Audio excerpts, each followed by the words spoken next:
frekuensi rendahnya diredam, frekuensinya tinggi dimunculkan, dikuatkan, sehingga perbedaannya akan semakin jelas apakah itu fonem A, fonem I, U, atau yang lain. Itu ya maksudnya.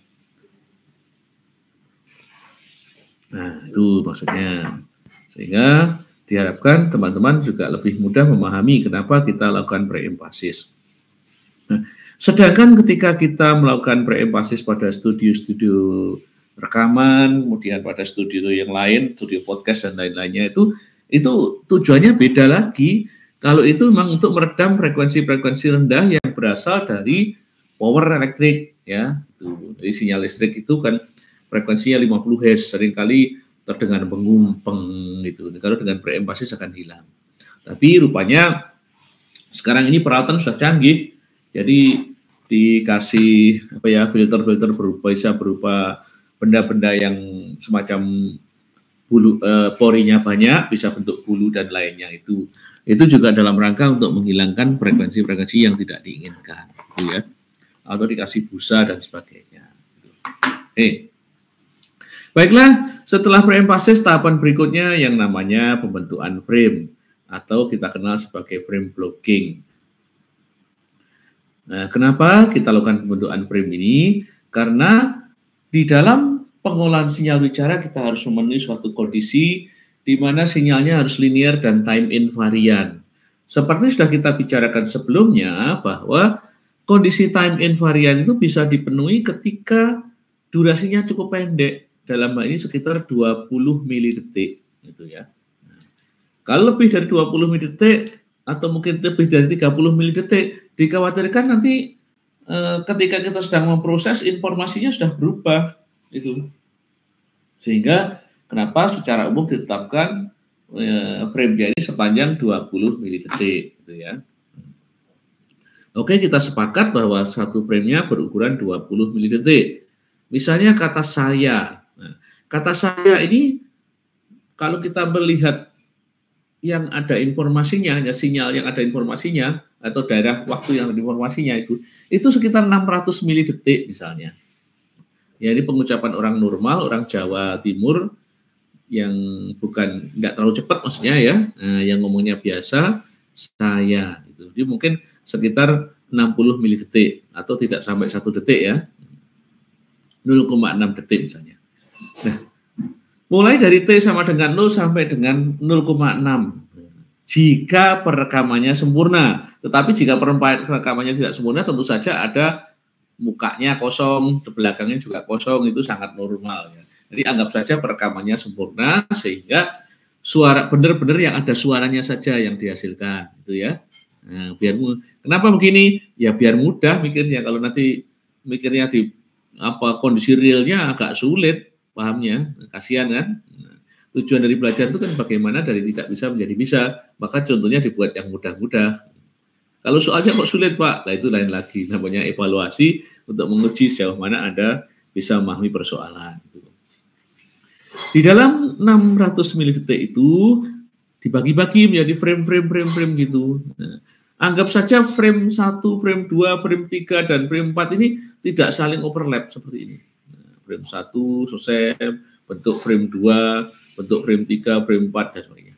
Maka untuk keseluruhan sinyal ini, di dalam durasi 600 milidetik ini, dibagi menjadi frame-frame itu akan timbul frame sebanyak 600 dibagi 20.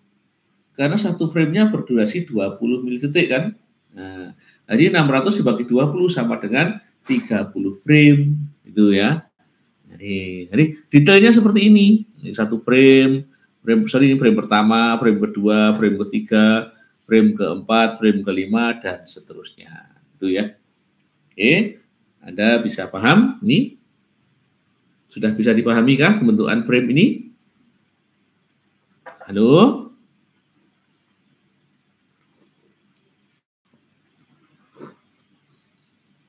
Halo?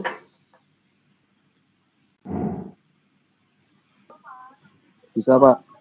Bisa ya, dipahami ya. Kalau kurang jelas langsung nanya aja, Pak, kok belum jelas itu ya. Nih. Itu ya. Oke.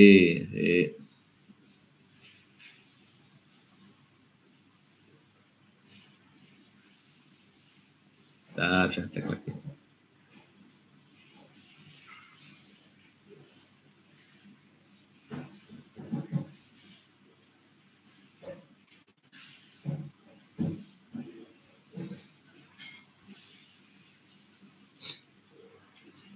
Baiklah. Bentar. Nih. Oke. Ini tampilannya sudah kelihatan ya Mas ya. Sharingnya. Sudah jelas ya. Lanjutkan. Nah, pembentukan frame ini contohnya bagaimana? Contoh soalnya seperti ini. Oke, kok enggak. Nah, ini contohnya lain lagi. Suatu rekaman sinyal bicara dilakukan dengan durasi 100 milidetik. Nah, ini. Proses pengambilan sampel dilakukan dengan frekuensi sampling 16.000. Dan sinyal disimpan dalam bentuk file digital dengan menggunakan kode standar PCM 16 bit per sampel. Nah, pertanyaan pertama, berapa jumlah sampel yang diperoleh? Berapa jumlah frame yang bisa dibentuk jika dipilih proses non-overlap dengan panjang frame selama 20 milidetik? Dan satu frame ada berapa sampel kira-kira? Pertanyaan saya tambah. Nah, sekarang kita mencoba menyelesaikan yang pertama dulu. Di dalam 100 milidetik itu terdapat berapa sampel? Nah, kalau kita menggunakan frekuensi sampling 16.000, maka di dalam 1 detik atau 1000 milidetik akan ada 16.000 sampel. Tetapi karena perekaman kita hanya 100 milidetik atau 0,1 detik, maka jumlah sampelnya adalah 0,1 dikalikan 16.000 sama dengan 1.600 sampel, gitu ya. Nah, jumlah sampelnya tadi 1.600 sampel. Berapa jumlah frame? Nah, karena satu frame itu 20 milidetik, maka untuk keseluruhannya ada berapa frame? Ya 100 mili dibagi 20 mili sama dengan 5 frame. Nah, sekarang saya tanya, untuk satu frame ada berapa sampel? Nah, hitungnya bagaimana? Untuk satu frame berapa sampel? Halo? Ada yang tahu?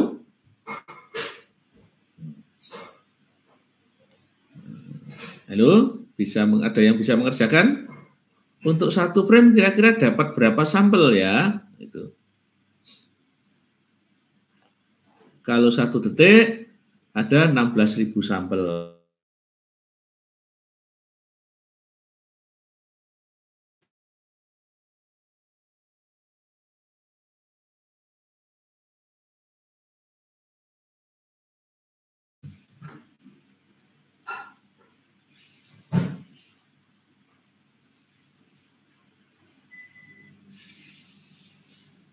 Halo? Coba dulu. Dalam 20 milidetik ada berapa sampel? Itu caranya. Gampang kok ini masalah soal contohnya. 320. Jadi caranya adalah 20 dibagi dengan berapa? 1.000 ya kan? Dikalikan 16.000 ya kan? Ya, sama dengan 20 kali 16. Jadi terdapat 320 sampel. Betul. Nah, itu jawabnya ya. Sederhana sekali kok ini ya. Oke, paham ya? Caranya ngitung ya. Nah, 20 dibagi 1.000 dikalikan 16.000 sama dengan 320. Sekarang pembentukan frame tipe yang berikutnya. Kalau tadi antar satu frame dengan frame berikutnya tidak ada overlap istilahnya. Overlap artinya tumpang tindih. Pembentukan frame yang demikian itu efisien. Betul. Mudah. Betul. Tetapi permasalahannya seringkali ujung-ujung dari frame itu akan mengalami beberapa kehilangan informasi. Jadi kita tidak mau ada sebagian informasi yang hilang. Misalnya karena pemotongan yang kurang bagus dan sebagainya. Untuk itu dibuat antar frame ini saling overlap atau saling tumpang tindih. Antara frame yang satu dengan frame berikutnya misalnya dibuat overlap 50% seperti ini. Ketika frame 1 belum selesai, masih separuh, frame 2 dibentuk. Nah, frame 1 ini selesai bertepatan dengan frame 2 dapat separuh. Nah, ketika frame 2 dapat separuh, frame 3 dibentuk. Nah, itu. Frame 3 dibentuk dapat separuh, frame 2-nya selesai. Nah, ketika frame 3 dapat separuh, frame 4 dibentuk. Ini modelnya dikatakan overlap. Dan overlapnya saling bertumpuannya antar frame itu dalam hal ini adalah 50%. Nah, sekarang saya tanya, ketika pembentukan frame dengan model overlap ini, dengan pembentukan frame yang sebelumnya, dibandingkan yang sebelumnya, yang tanpa overlap, kira-kira jumlah frame-nya yang dihasilkan banyak mana untuk durasi yang sama? Nah, kira-kira logika dasar saja. Ayo yang gampang-gampangan. Nih, pembentukan frame dengan overlap dibandingkan dengan pembentukan frame yang tanpa overlap, kira-kira yang dihasilkan banyak yang mana ya? Jumlah frame-nya.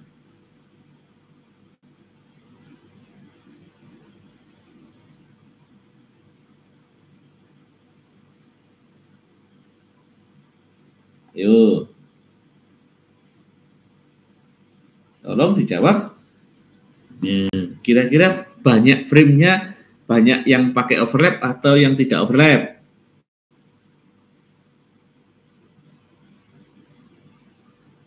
Halo? Lebih banyak yang manakah? Yang tanpa overlap atau yang dengan overlap? Jumlah frame yang dihasilkan. Banyak yang overlap, betul, Mas Iman. Ya, betul. Kenapa? Karena di sini gambarannya aja. Ini sama-sama 0,4 di sini sudah ada 1, 2, 3. Sementara kalau tanpa overlap masih 2 jadinya. Nah, ini tentu kenapa? Karena pergeserannya lebih pelan nih. Tetapi ada satu aturan, semakin banyak overlap nanti tidak efisien, ya kan? Sehingga overlapnya tidak boleh lebih besar. Dan biasanya di dalam pengolahan sinyal, overlap antar frame itu mentok-mentoknya 30%. Kalau yang overlap 30%, jadi yang tidak overlap sebanyak 60% frame-nya. Ya. Itu ya. Nah, itu. Ini cara berikutnya adalah ini. Nah, seperti ini. Ini yang overlap. Nah, yang tidak overlap adalah N-nya. Nah, N ini durasi frame-nya. M ini overlap-nya. Sebanyak M detik misalnya, M milidetik. Yang durasi frame-nya adalah N besar, nano ini ya. Nah, yang overlap meme ini, M-nya ini ya. Nah, ngitungnya bagaimana jumlah frame-nya? Dengan mengikuti formulasi ini. Pembentukan frame yang overlap ini. Oh, kebalik saya. Sorry. Ini N-nya yang salah saya. M-nya ini yang besar, saya malah kebalik. Nah, sorry, saya salah. Jadi saya ulangi lagi. Ini M-nya yang di bawah sini.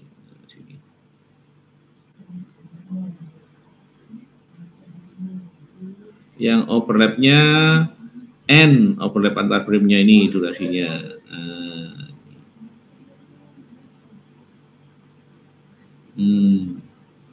Yang durasi frame-nya adalah M besar. Ini saya keliru, mohon maaf. Membingungkan sampean nanti.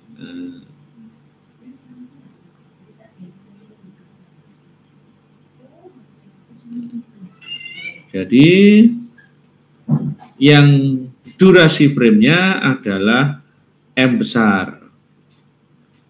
Overlap antar frame-nya adalah N besar, nanonya ini. Nah, ini ya. Nah, ini lebih mudah ini ya. Ini. Jadi penjelasan di sini bahwa durasi satu frame adalah M besar. Nah, overlap-nya adalah N. Dalam hal ini misalnya 25% atau 0,25. Maka jumlah frame yang terbentuk adalah ini. T, durasi perekaman, dibagi dengan M dikurangi N. Yang tidak overlap yang membaginya. Dikurangi 1. Kenapa? 1 ini ujungnya.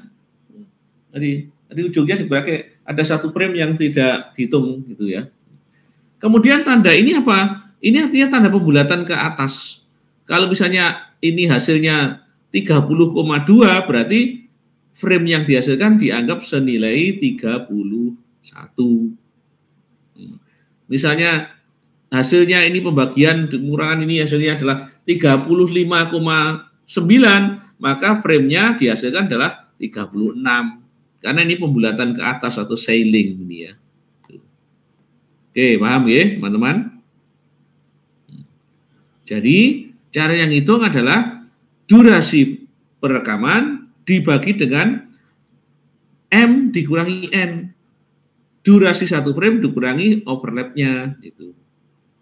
Oke, paham ya? Contohnya begini. Contohnya, jika perekaman yang telah dilakukan pada contoh sebelumnya disusun menjadi frame-frame dengan overlap 25%, ya, dan durasi frame sama dengan 20 milidetik, maka berapa jumlah yang dihasilkan? Ingat, T besar atau durasi perekaman tadi adalah 100 milidetik. Durasi satu frame adalah 20 milidetik. Overlap-nya adalah 25% dari satu frame atau 1/4 dari 20 atau senilai dengan 5. Sehingga M dalam hal ini bernilai 20, N bernilai 5, T bernilai 100. Maka jumlah frame-nya adalah T dibagi dengan M dikurangi N, hasilnya dikurangi 1. Sama dengan 100 dibagi dengan 20 kurangi 5, atau 100 dibagi 15 dikurangi 1. Dapatnya 5,5. 5,5 dibulatkan ke atas, ketemunya 6 frame. Jadi jelas sekali, kalau yang tadi hanya dapat 5 frame, kalau sekarang sudah dapat 6 frame. Itu ya. Sehingga pembentukan dengan overlap otomatis semakin memperbanyak jumlah frame yang diperoleh. Supaya proses pengolahan sinyal masih relatif aman, maka pembentukan frame ini overlapnya tidak boleh banyak-banyak, dibatasi maksimum 30%. Itu ya. Oke, sampai sekian teman-teman, sudah paham? Kalau sudah paham, saya akan gantikan absennya, teman yang ini sudah absen semua ini ya, yang PJJ ya. Sudah, Pak. Oke, sekarang ganti absennya saya tutup biar teman-teman LG regulernya biar bisa absen.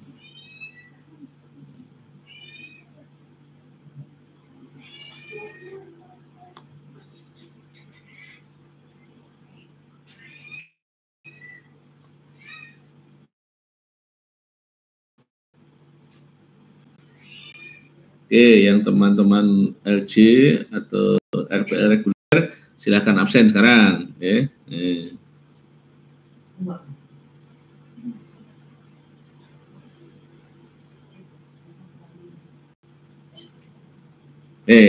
Kuliah kita lanjutkan. Nah, ini. Baiklah, setelah proses pembentukan frame, tahapan berikutnya di dalam pengolahan sinyal bicara ini adalah windowing. Jadi seperti kita ketahui, windowing itu dilakukan setelah pembentukan frame. Apa tujuannya?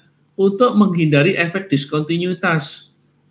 Nah, ketika pemotongan frame seperti yang saya tunjukkan di dalam gambar ini, pemotongan tepat di daerah salib sumbu atau Y sama dengan 0, maka ini tidak ada masalah. Hasilnya akan bagus.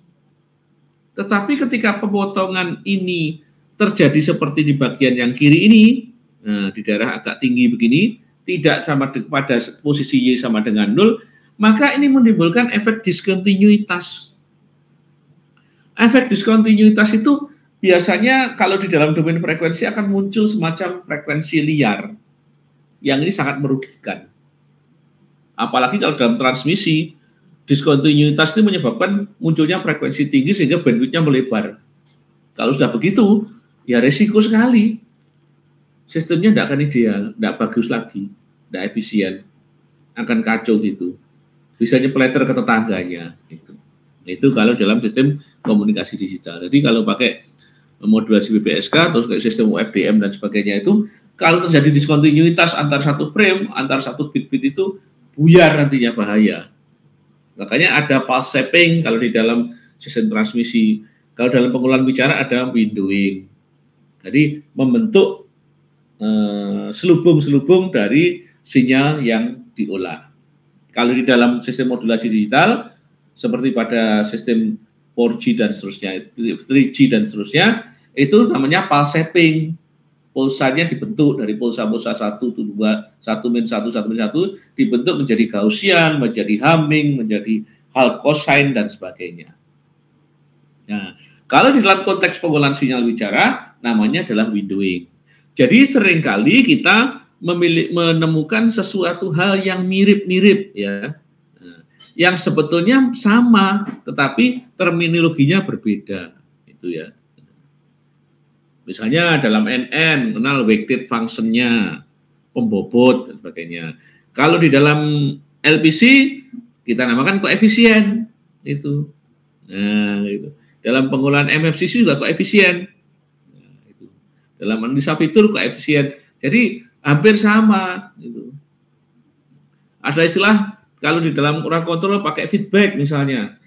Kalau kita di dalam pengolahan sinyal namanya rekursif. Nah, sama itu ya. Sesuatu yang sebenarnya sama, tapi ya terminologinya beda, tergantung dari permasalahannya apa gitu ya.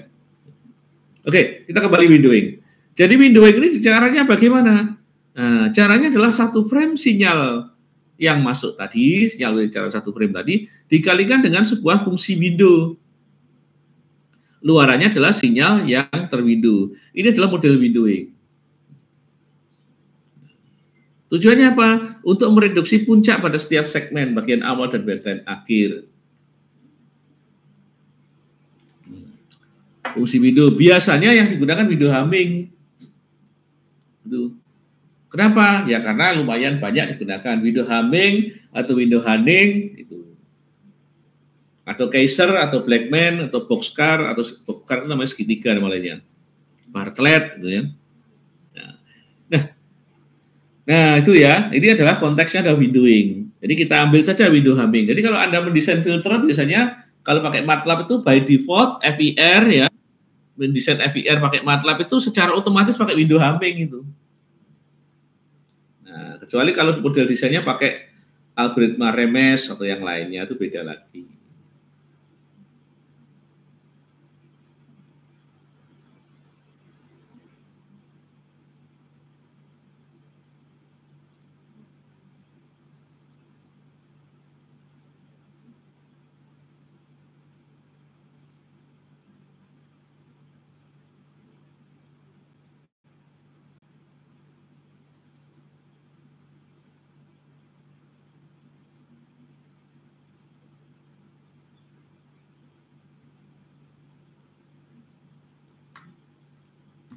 Ya. Nah, itu windowing.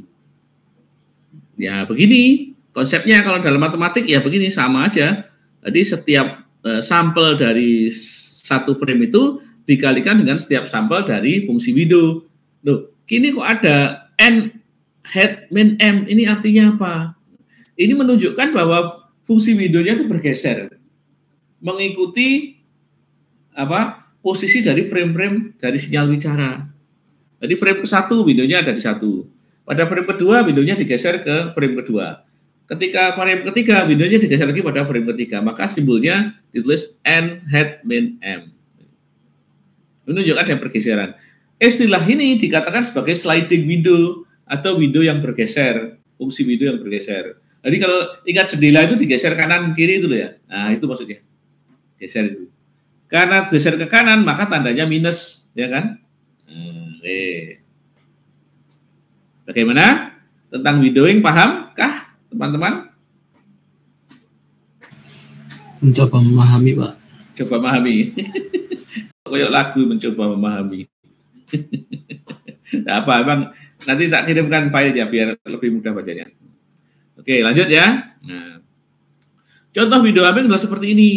Ya, window punya persamaan 0,54 plus 0,46 cos dalam kurung pi m kecil per m besar. M besar itu panjang windownya. Tentu saja kalau kita menggunakan frame ya windownya sama dengan ukuran dari frame-nya itu. Kalau misalnya tadi pakai 320 ya M-nya ini sama dengan 320 mestinya. Atau kadang-kadang, oh ini separuhnya Pak, ya boleh aja apa nanti biar. Yang penting bahwa satu frame itu sama dengan ukuran dengan satu window supaya perkalian benar. Ini contoh gambar window hamming seperti ini ya. Untuk window-window yang lain dipersilahkan, ada window hunting tentunya. Window hunting sama juga dikenal juga sebagai font hunt. Perilakunya sedikit berbeda. Di mana kalau window hamming, kalau Anda mengamati fungsi window, jangan dalam time domain saja. Anda lihat frekuensi domainnya ini. Yang dikatakan frekuensi domainnya adalah yang bagian kanan ini, di mana adalah main loop-nya, bagian utama dan side loop-nya. Perbedaan main loop dan side loop usahakan yang tinggi bedanya. Kalau window hamming ini, main loop-nya level puncaknya di plus 20 dB, sementara side loop-nya puncaknya di min 20 dB. Sehingga antara puncak main loop dan puncak side loop bedanya berapa? Plus 20 ke min 20 ada sekitar 40 dB. Gitu. Ini bagus nih. Kalau window hunting agak beda.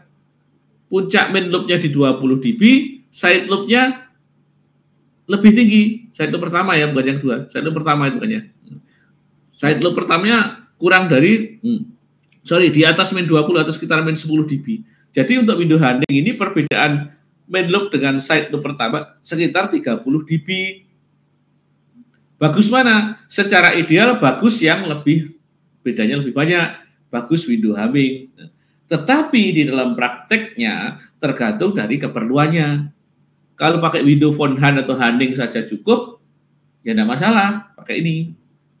Kalau yang lebih teliti pakai window hamming. Nah, itu ya. Jadi pemilihan window sangat bergantung dari sistem yang dirancang. Mau bagus Pak? Boleh. Asalkan sistemnya bisa jalan. Kalau terlalu ideal dikhawatirkan nanti tidak mau jalan, sistemnya terlalu berat komputasinya. Gitu ya. Nah, sekarang saya beri tugas pada Anda. Nih. Silakan Anda mencari jenis window yang lain seperti window Bartlett, window Blackman, window Kaiser dan sebagainya.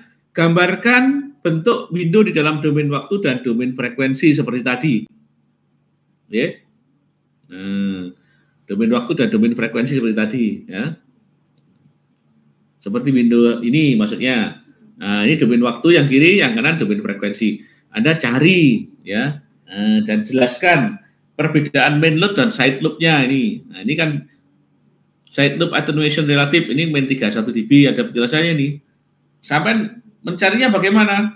Dari buku boleh, dari apa saja boleh, dari majalah juga boleh. Yang penting Anda bisa memiliki gambar begini, persamaan matematiknya, dan menjelaskan maksudnya apa itu ya. Oke, sudah bisa dipahami teman-teman tugasnya? Adik-adik, wah kok ditambah tugas lagi Pak. Ya biar lebih paham ya, kalau tidak dikasih ini nanti Anda gampang lupa soalnya ya. Siap ya ngerjakan tugas ya?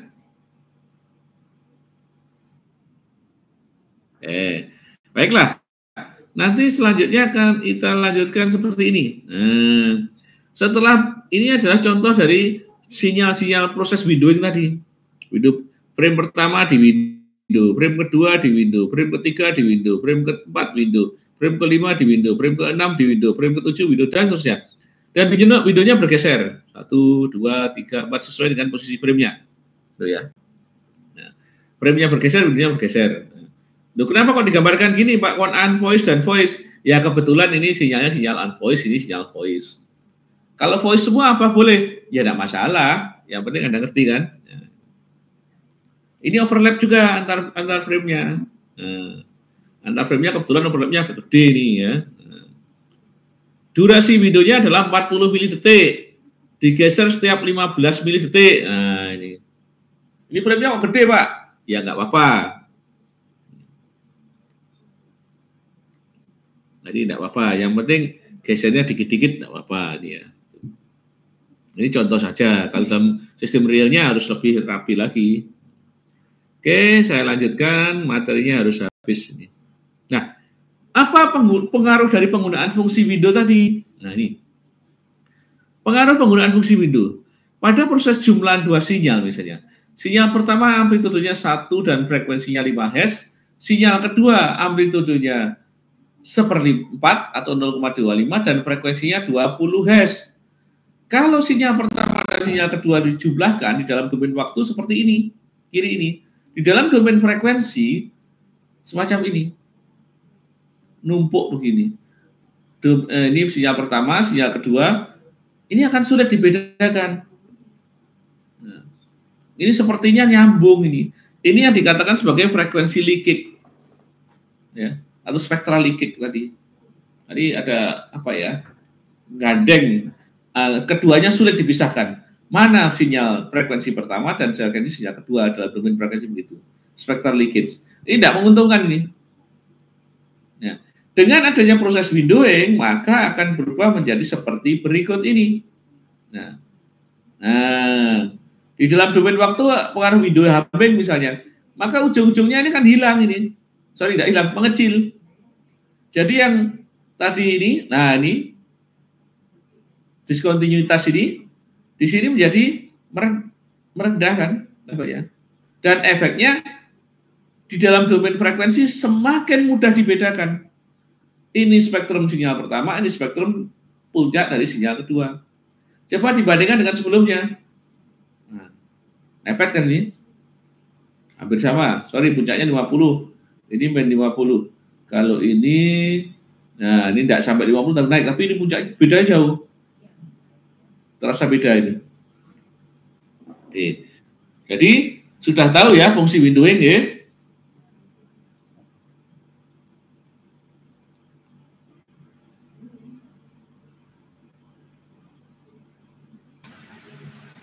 Pak, izin bertanya Pak tentang podcast tadi. Jadi untuk apa ini namanya gambar windowingnya itu kita gambar manual atau dicoba di software? Nggak usah, Anda cari contoh-contoh aja, nggak apa-apa. Oh, jadi digambarnya manual gitu, Pak? Nggak usah gambar manual, ya kamu sampean ada gambar yang crop juga nggak apa-apa. Oh, gitu. Yang penting ngerti maksudnya. Jadi tugasnya ini diketik ya, Pak, bukan ditulis tangan? Tulis tangan ya boleh, gambarnya ditempel nggak apa-apa, gitu ya. Sebaiknya tulis tangan persamaannya, nanti gambarnya ditempel aja nggak apa-apa. Baik Pak, terima kasih Pak. Yang penting, kenapa kok ditulis tangan? Supaya lebih mudah pahamnya, gitu. Kalau diketik nanti hanya copy paste aja, nggak paham nanti ya. Oke. Nah, kita lanjutkan. Pengolahan fitur dalam domain waktu, lanjutannya. Tadi selain pembentukan frame dan sebagainya, kita lanjutkan dengan subbab berikutnya, yaitu pengolahan fitur dalam domain waktu. Yang populer, yang menjadi dasar pengolahan fitur dalam domain waktu itu ada 3. Yaitu short term energy, kemudian yang kedua ada zero crossing rate, yang ketiga ada autokorelasi. Yang lainnya ada juga, tapi kita bahas yang ini yang paling gampang ini. Ini dasar dan mudah sekali. Tapi lumayan handal. Short term energy. Pertama. Short term energy adalah dengan cara menghitung energi sinyal wicara yang ada. Tetapi dikatakan short term. Short term itu berarti apa? Dalam durasi yang terminologi yang pendek. Terminologi yang pendek dalam hal ini adalah 1 frame. Ya. Sampel-sampel sinyal di dalam 1 frame ini dihitung energinya. Tuh. Gunanya untuk apa? Nah, itu lagi. Ini misalnya sinyalnya seperti ini, A cos 2 pi FK, kali 1, 2, 3, dan seterusnya. Maka energinya ini, jumlah dari ini. V kuadrat. Kenapa kok V kuadrat, Pak? Energi kok volt, kenapa? Ayo, ada yang tahu? Ketika Anda menghitung daya, ya, daya tahu ya, daya sinyal, daya itu rumusannya apa? P, power, V kuadrat per R kan, ya, atau V kali I ya, V kali tegangan kali ampere kan, gitu kan, daya itu. Nah, ampere sama dengan tegangan dibagi resistansi. Sehingga kalau power sama dengan V kuadrat dibagi R. Itu kan? Nah, oke, saya kasih ini. Nah, misalnya ini. Nah, P sama dengan V dikalikan I. Gitu kan? Sama dengan V dikalikan V dibagi R. Kan itu kan? Nah, sama dengan V kuadrat per R. Nah, kemudian permasalahannya adalah bahwa R ini diasumsikan sama dengan 1 ohm. 1 ohm ya.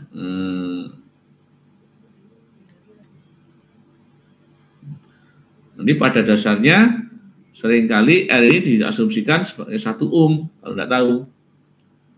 Kalau dibagi 1 kan sama dengan V kuadrat saja, ya kan? Apa hubungannya dengan E? Power itu kan energi rata-rata, bisa jadi kan? Nah, maka kalau energi totalnya, ya power semua sampel power tadi dijumlahkan. Dalam 1 frame itu ada berapa powernya? Nah, itu kan? Ada energinya itu kan? Karena kalau power itu biasanya ada satuan waktu, ya kan? Watt kan? Joule per detik kan itu kan? Ya, arahnya kan? Nah, kalau energi, ya sampel-sampel di V kuadrat per R, V kuadrat per R, tambahkan, jumlahkan. Karena R-nya sama dengan 1, maka V kuadrat saja. Energi rata dengan power apa sama, Pak? Agak berbeda. Kalau power tadi persatuan waktu. Kalau energi rata itu hanya satuan per 1 frame-nya saja. Jadi sama-sama dibagi durasi, tetapi yang satunya adalah rata-rata per detik. Kalau ini hanya mengatakan energi rata-rata biasa. Tidak ada kaitannya dengan satuan waktu yang pasti. Kalau energi rata-rata itu ya. Itu. Oke? Bisa dipahami ya? Hitung energinya. Nah, ini contohnya. Kalau sinus itu dihitung energinya ya begini, dikuadratkan ya. Ini maka ini jadi naik lagi, sini naik lagi. Nah, jadi naik itu. Mau turun dan jadi naik lagi, turun lagi. Ini bentuk sinusnya, ini kuadratnya yang bawah ini. Yang atas ini sinyal sinusnya, yang bawah kuadratnya. Nah, di dalam satu energi begini nantinya. Kalau ada window bagaimana, Pak? Nah, kalau tadi kan kita belum mau melakukan windowing lah, sama windownya yang digeser-geser. Sama aja. Volt tadi dikalikan dengan window, jadi sinyal terwindow tadi dihitung, dikuadratkan. Itu. Tentu saja dengan sliding window. Jadi 1 frame sinyal dikalikan fungsi window, baru masing-masing sampelnya dikuadratkan dan dijumlahkan. Sehingga kenapa ada sigma ini. 1 frame sinyal kalikan di 1 window, dikuadratkan. Ini ya. Baru dijumlahkan dari sampel ke 1 sampai sampel terakhir. Ya. Nah, karena frame-nya berubah 1, 2, 3 dan seterusnya, maka window-nya ngikuti. Untuk frame ke-1 kalikan frame 1, untuk frame kedua kalikan window yang telah bergeser tadi. Luarnya dikuadratkan sampel-sampelnya dan dijumlahkan, dapatlah energi totalnya. Ini contohnya ini. Nah, ini contoh hasil ucapan ini. Ini ucapan dari sinyal bicara, ini per frame-nya bentuknya energinya gini. Beda-beda ya. Ini energi rata setiap frame. Oke, saya tanya, sudah paham apa belum penghitungan energi rata-rata?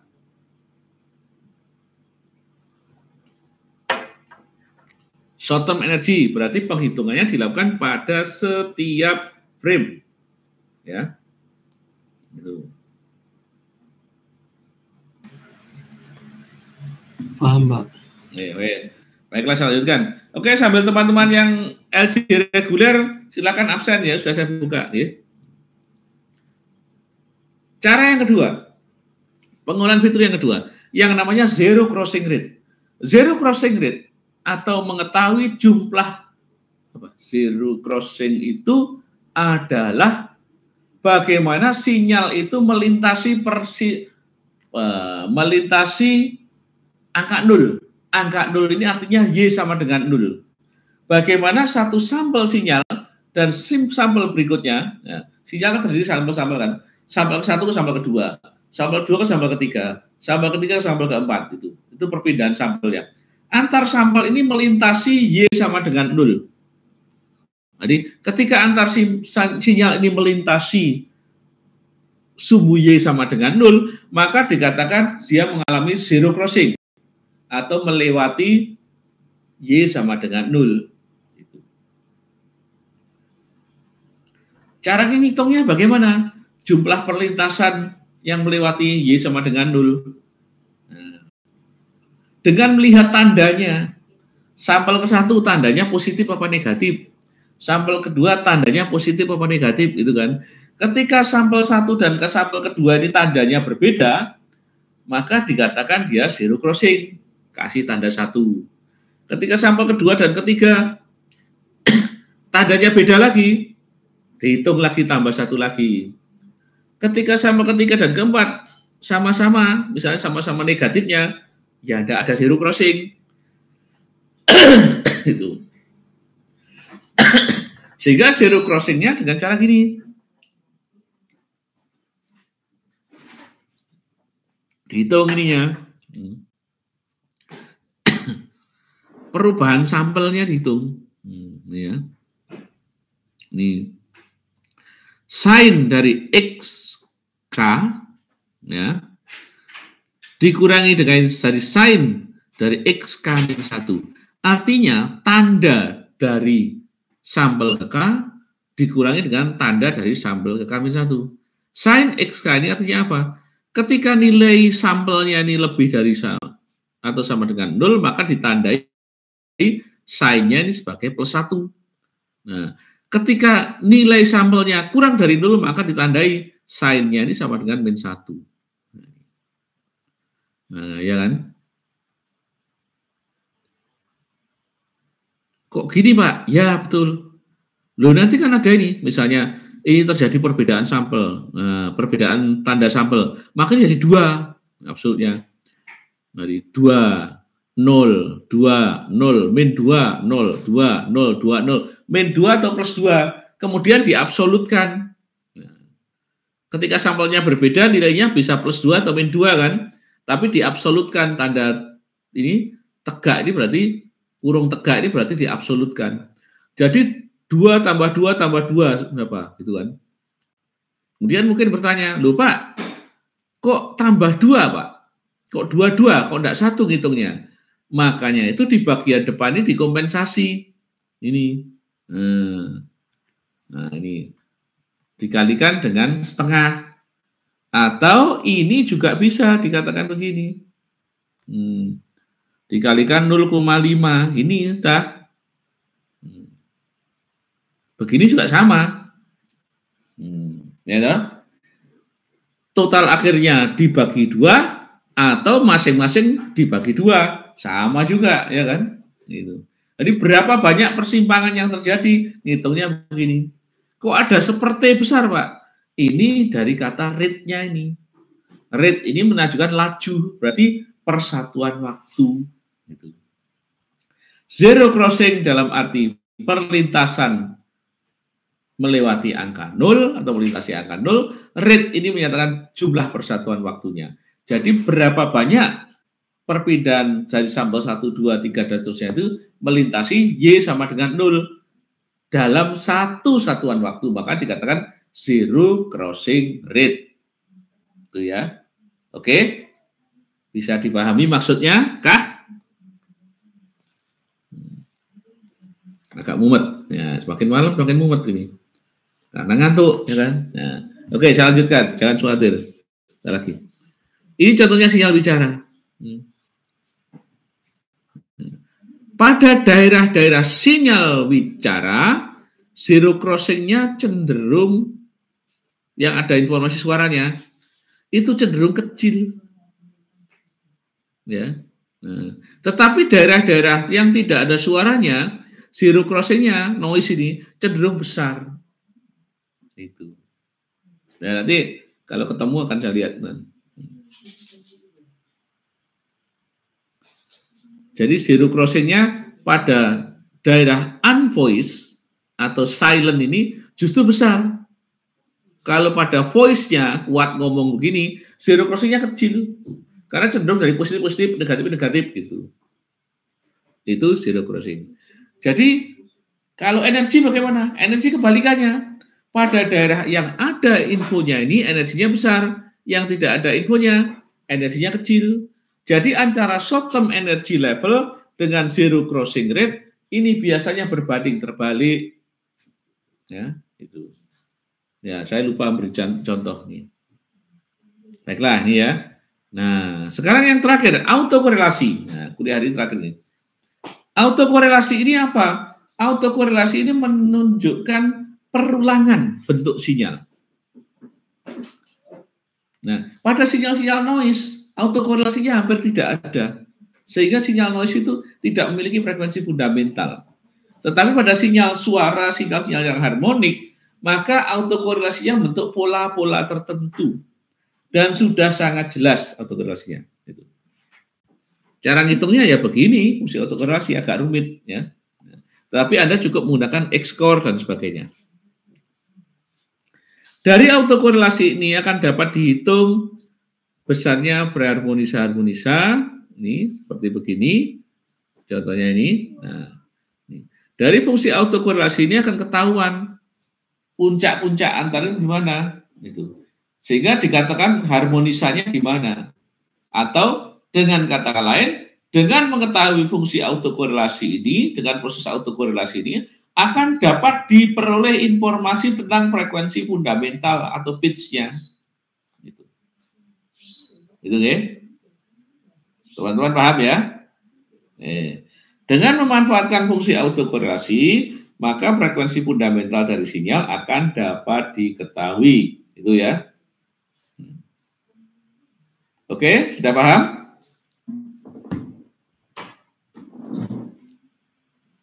Nah, ini latihan soalnya tidak usah dikerjakan. Karena sudah jadi dapat tugas ya. Oke, saya rasa kuliah hari ini cukup sekian. Sudah cukup capek. Terima kasih atas kehadirannya. Nanti PPT-nya saya berikan gitu ya. Atau sudah saya berikan ya? Untuk filenya itu dikirim di mana Pak? Yang materinya ini? Dikirim ke email saya aja. Kemarin. Jadikan satu juga tidak apa-apa. Itu per grupnya.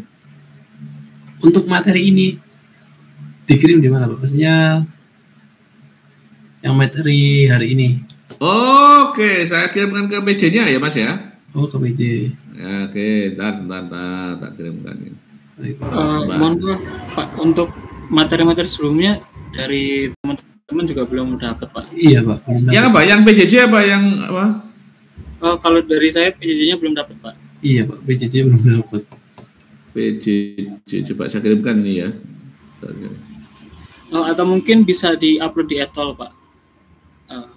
Sebentar. Yeah. Oke, tak cobanya dulu. Upload materi ada nggak ya? Karena model etolnya agak baru nih.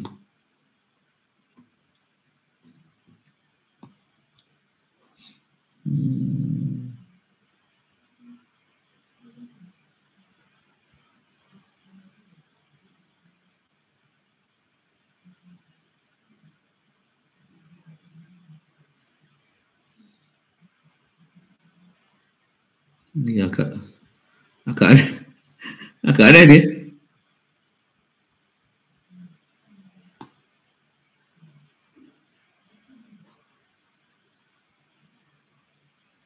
Saya kirimkan ke Mas Dimyati aja ya. Nanti tolong dibantu saya. Ya, betul ya? Iya Pak, baik Pak.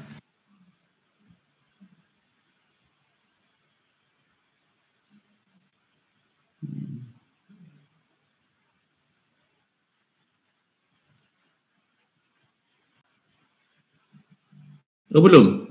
Oke, saya kirimkan kalau gitu. Oke.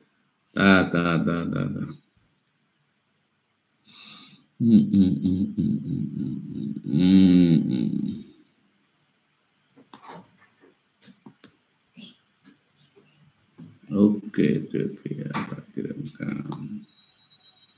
Kalau yang LC coba dari lewat Erika aja, Mbak Erika aja ya.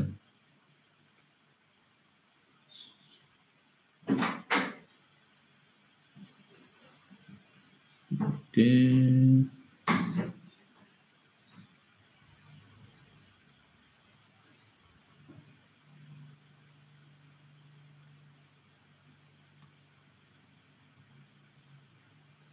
Nah, oke, udah semuanya. Baiklah, saya kirim. Tolong di-share ya, Mbak Erika sama Mas Dimyati ya. Kalau nanti ada yang masih belum lagi, tolong infokan lagi ke saya, kan saya bantu. Oke, sementara sekian dulu. Anda boleh istirahat semuanya malam ini. Assalamualaikum warahmatullahi wabarakatuh. Waalaikumsalam warahmatullahi wabarakatuh. Terima kasih Pak.